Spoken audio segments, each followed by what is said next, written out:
Bien, continuamos entonces con la segunda sesión de la clase. Estábamos hablando entonces de los primeros servicios de medicina física que se formaron en este hospital de México, el hospital infantil. Y es lo mismo, ¿no? Como le iba contando sobre el hospital de niños, ¿no?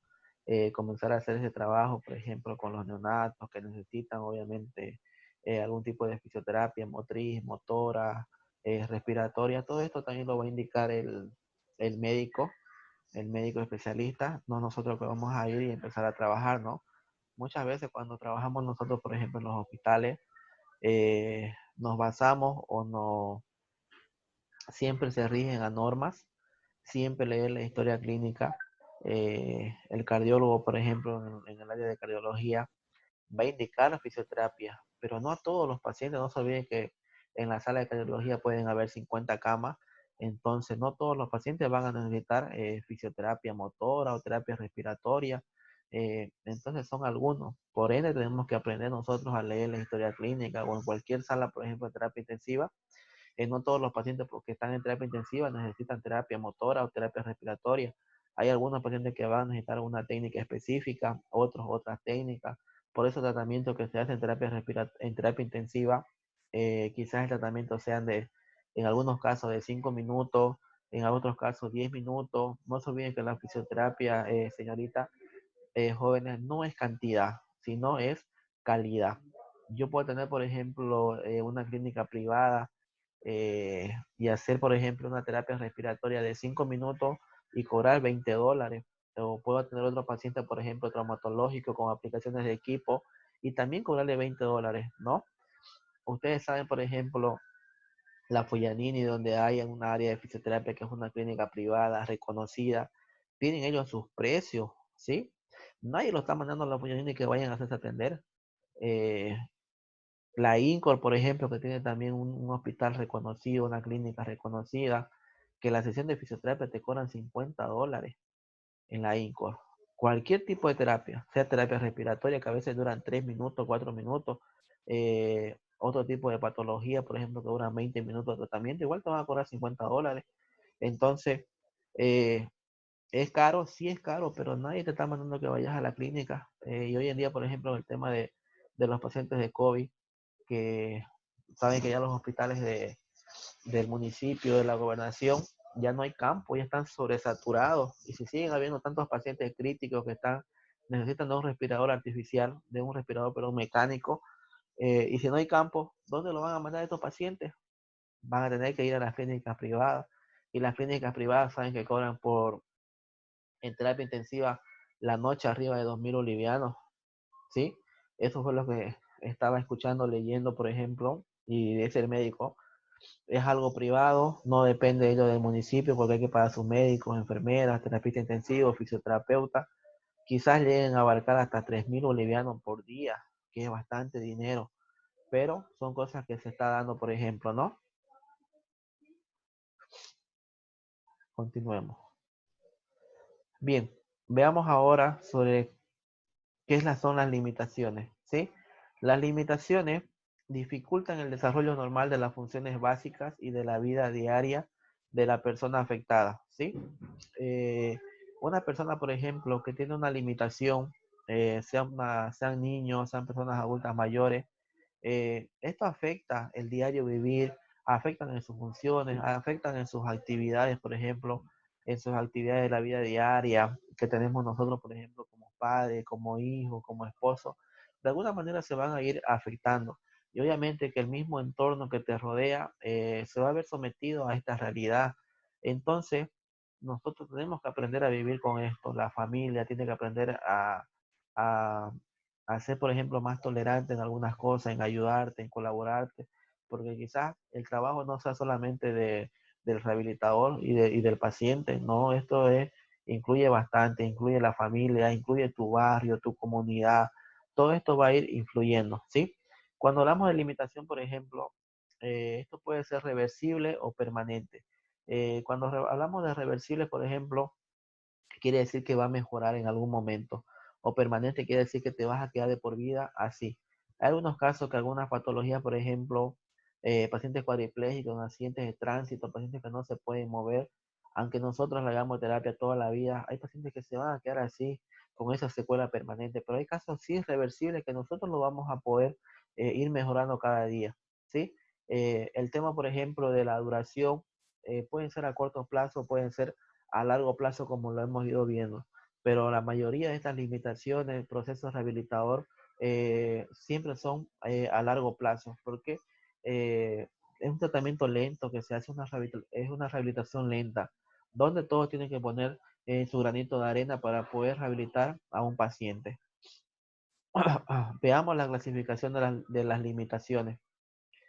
Por ejemplo, hablamos de deficiencia, que es la pérdida o anormalidad de una función, sea psicológica, fisiológica o anatómica. Por ejemplo, estos niños con síndrome de Down, que son otros niños, por ejemplo, su compañera que trabaja bastante en esta área, y ella, por ejemplo, conoce de esta patología, de estos niños, por ejemplo, con este tipo de limitaciones, eh, pero seguramente que estas personas son las más cariñosas del mundo, que se están abrazando en todo tiempo, en todo el tiempo. Entonces, quizás nosotros hagamos algún tipo de terapia para ir mejorando quizás sus condiciones, mejorar sus funciones perdidas de esta niña, ¿no? De estos niños.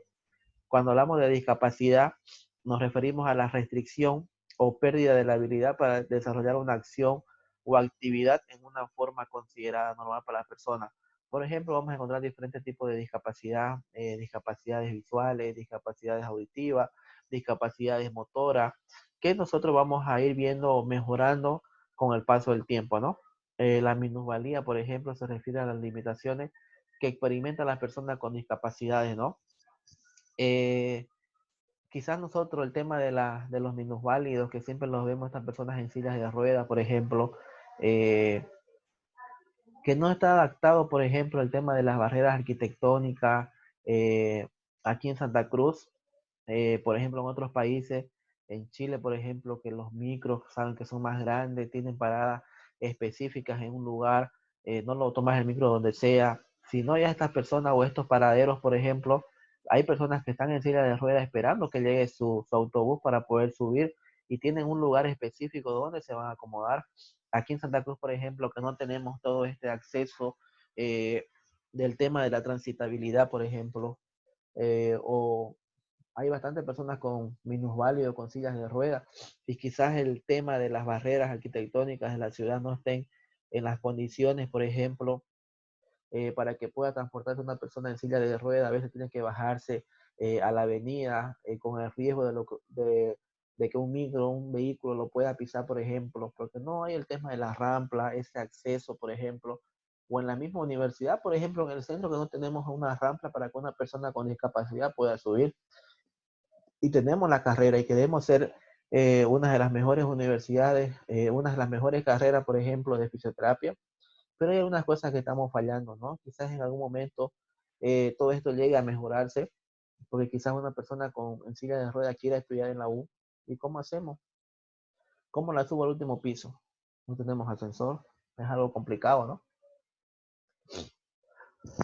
Oh, bien, eh, veamos esto entonces. La rehabilitación comprende todas las medidas destinadas a reducir los efectos de las afecciones que producen incapacidad y minusvalidez. Eh, la idea de esto es que estos pacientes puedan integrarse a la sociedad, ¿sí? ¿Por qué? Porque permitirle al paciente obtener la máxima satisfacción y utilidad para ellos mismos, sus familiares y la comunidad. Que ellos pues puedan valerse por sí mismos, que se sientan útiles, que sean lo más independientes posible para ellos mismos, para sus familiares, para la comunidad. Creo que esto va a ser un logro muy importante, ¿no? Y este es paso a pasito, ¿no? Es lento. Bien, acá vamos a ver dos aspectos muy importantes de la sociedad. Eh, la sociedad ha tomado dos actitudes opuestas frente a este problema de la discapacidad. Eh, uno, que vemos al lado izquierdo, ¿sí? Esto de acá, por ejemplo, hay algunas personas que siguen pensando de esta manera. Eh, por ejemplo, segregarlos o eliminarlos. Es lo que piensan ellos, que estos pacientes con discapacidad, por ejemplo, son una carga para la familia, le hacen gastar dinero, estar todo el tiempo verlos, por ejemplo, y quizás piensen de esta manera, ¿no? Y que nosotros pues no debemos pensar de esa manera. Yo, por ejemplo, tengo una mamá que presenta hemiplegia, entonces quizás yo esté en esta otra área de asistirla, ayudarla, tratar siempre de levantarle los ánimos, porque no se olviden que estas personas con discapacidad son las personas que se deprimen mucho, que se aíslan, que no quieren salir del cuarto. Entonces yo trato siempre de sacarla del cuarto, de hacerle los ejercicios, de estar siempre con ella, hablándole qué necesita, los medicamentos, todo eso.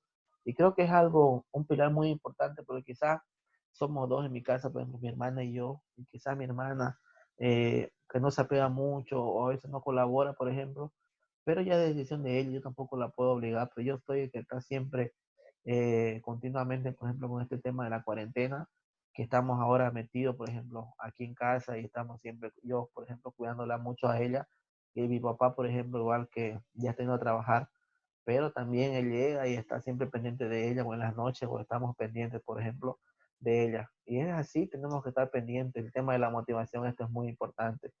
Si se deprime el familiar, la persona, y nosotros no hacemos nada, seguramente que ellos mismos van a querer morirse y se van a echar al muere, en otras palabras, ¿sí? No queremos eso, sino lo contrario. Bien, miembros de un equipo de medicina física y rehabilitación. Primero, puse esto como primer punto o a la cabeza. Me molestó esto. Bien, el médico especialista en medicina física y rehabilitación, que es el fisiatra, ¿sí? MFR significa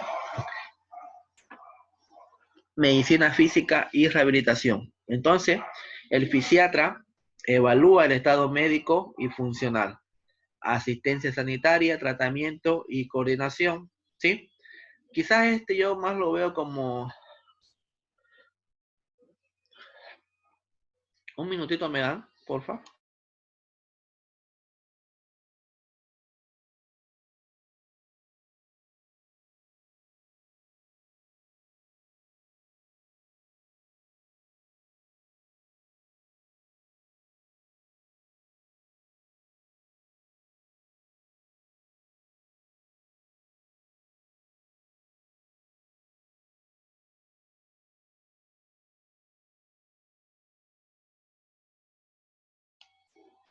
Un minutito, por favor, ya. Voy a entrar una cosita a mi madre. Ya listo. Minuto, por favor.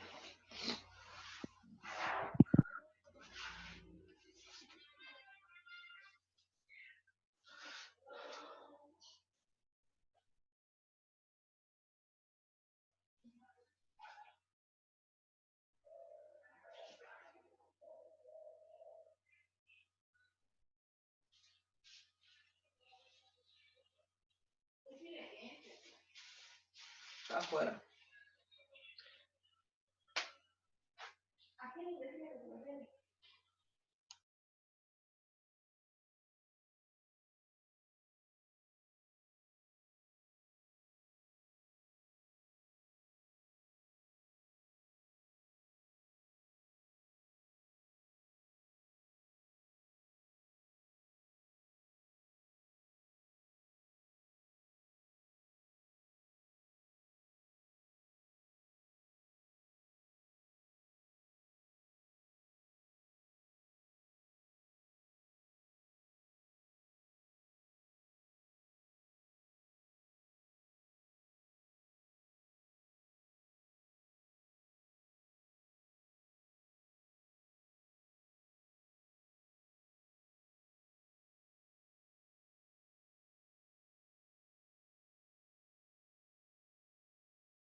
Ya, ahora sí, ¿se escucha? ¿Siguen ahí o se fueron? Listen, no seguimos acá. Yo Ya, le escucho, listen. bien, continuamos entonces. Entonces, el terapeuta profesional, que es el encargado de las habilidades motoras finas, este terapeuta evalúa, eh, entrena al paciente en cosas de la vida diaria, ejercicios, recomendaciones de órtesis o de adaptación. Veamos ahora el fisioterapeuta, cuál es la función o de qué se encarga. El fisioterapeuta se encarga de habilidades motoras generales, evalúa, entrena al paciente, ejercicios de arco de movilidad y medidas de terapéutica física. Si ustedes se dan cuenta, analizando cada una de estas cosas, por ejemplo, del médico fisiatra, del terapeuta profesional que se hacen llamar así, y nosotros que somos fisioterapeutas, psicomotricistas, rehabilitadores, kinesiólogos, también nosotros nos encargamos de las habilidades motoras generales del paciente. Nosotros evaluamos, ¿sí? Diagnosticamos. Vamos a trabajar el tema, por ejemplo, de la terapia física. Todo esto, por ejemplo, abarcado al tema de los ejercicios. Creo que no hay nada que envidiar a estos profesionales que se creen a veces lo máximo, lo superior o jefes de nosotros, porque si ustedes se dan cuenta, nosotros realizamos las mismas funciones que ellos, ¿sí? Creo que no hay que sentir ninguna pena de esto. Nosotros somos iguales que ellos, somos independientes, estamos capacitados, tenemos la formación necesaria de todo esto. Bien, otros profesionales acá van a ser los protesistas, por ejemplo, el tema de órtesis y prótesis. Yo, por ejemplo, daba la materia, 2 años dicté la materia de órtesis y prótesis en la universidad, pero ya por el tema del horario no me dio para poder dictar, así que la dicta otro docente. Eh, Manejamos mucho este tema de órtesis, pero el tema de las prótesis, por ejemplo, nosotros no somos protesistas. Hay otras personas que están encargadas del área por ejemplo, de diseñarte, de fabricarte una prótesis, por ejemplo, en pacientes amputados, que es algo que se ve mucho, por ejemplo, en nuestra área. Entonces, los protecistas son los especialistas en diseñarte y fabricar una prótesis. Pero quizás nosotros, los profesionales terapeutas, le vamos a diseñar una órtesis. Nosotros le vamos a enseñar cómo caminar con una muleta, cómo caminar con un burrito, cómo diseñarse, por ejemplo, una órtesis de tubo, de PVC, de venestas para pacientes hemipléjicos.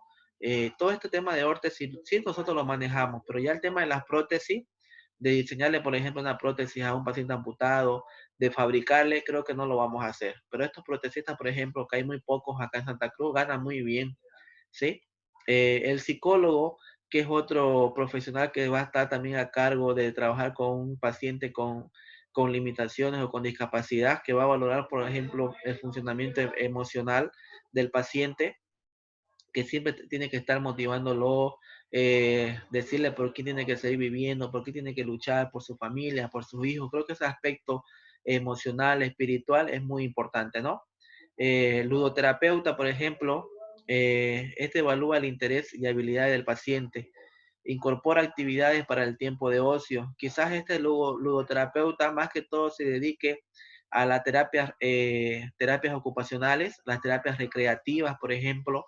Eh, Enseguida le muestro unos pequeños materiales para poder trabajar. Espérenme.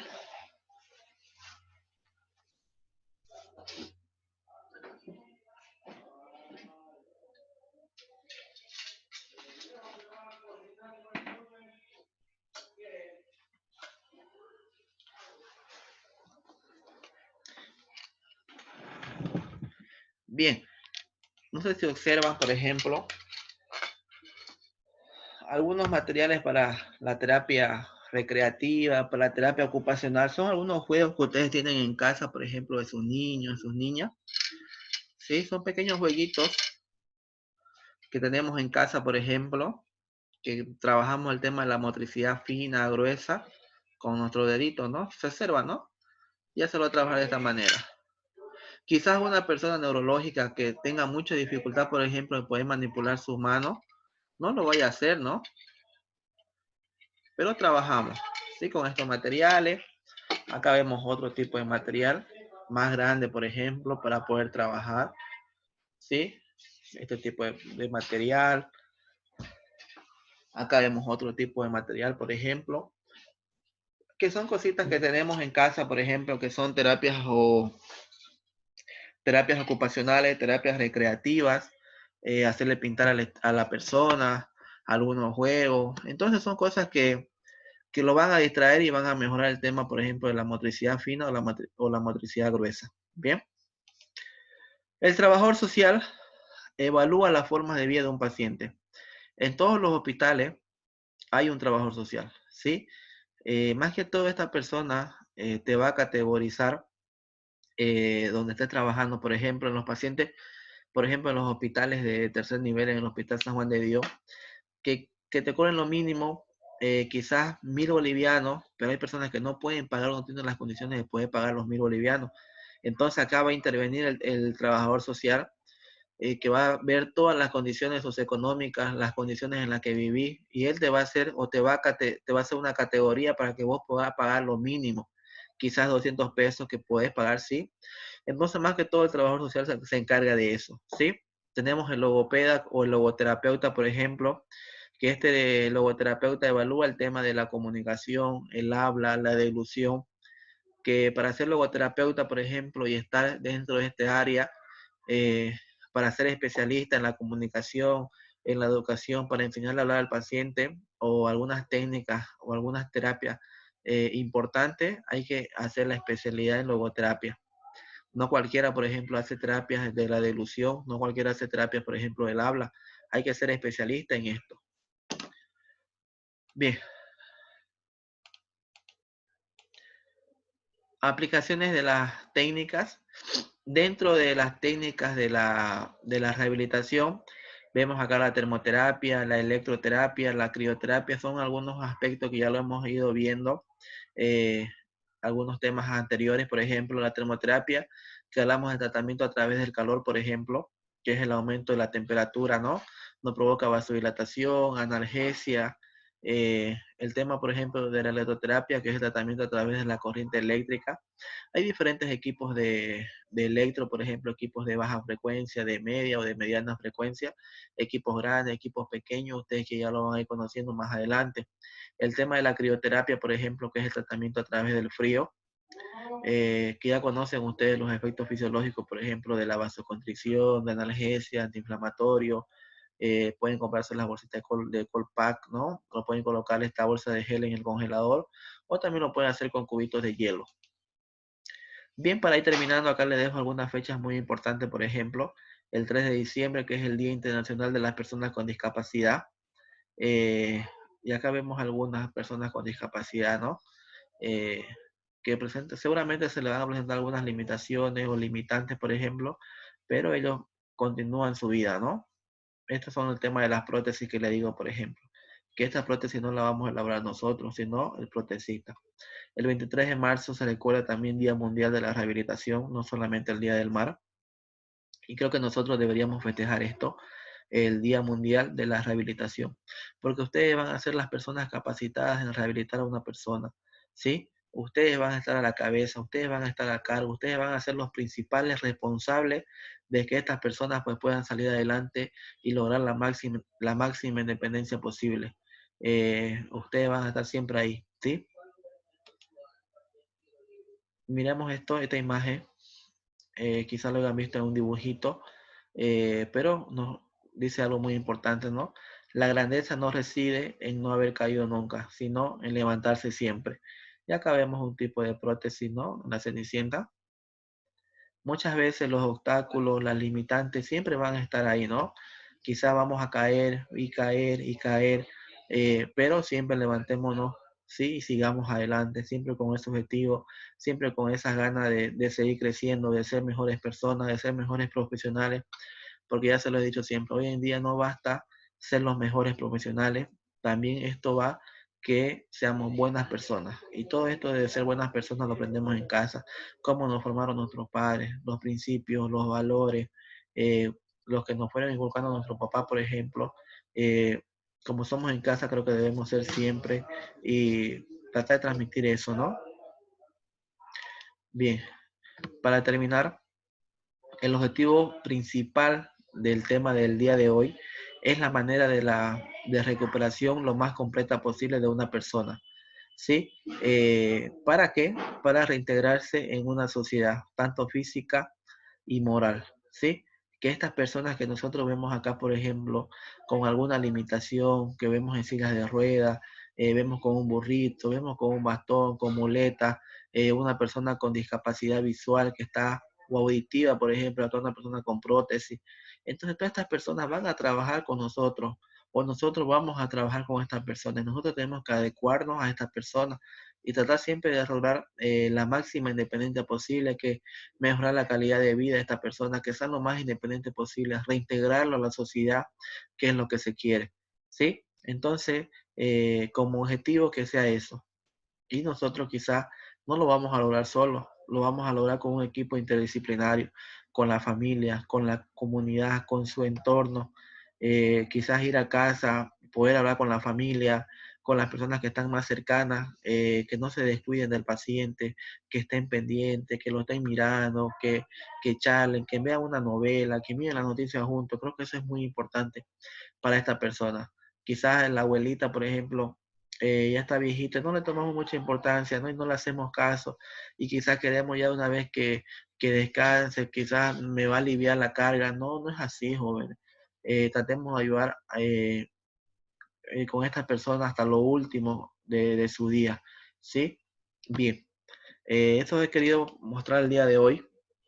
Con esto hemos terminado el tema. No sé si tienen alguna pregunta, alguna duda, algo que ustedes quieran acotar antes de que terminemos.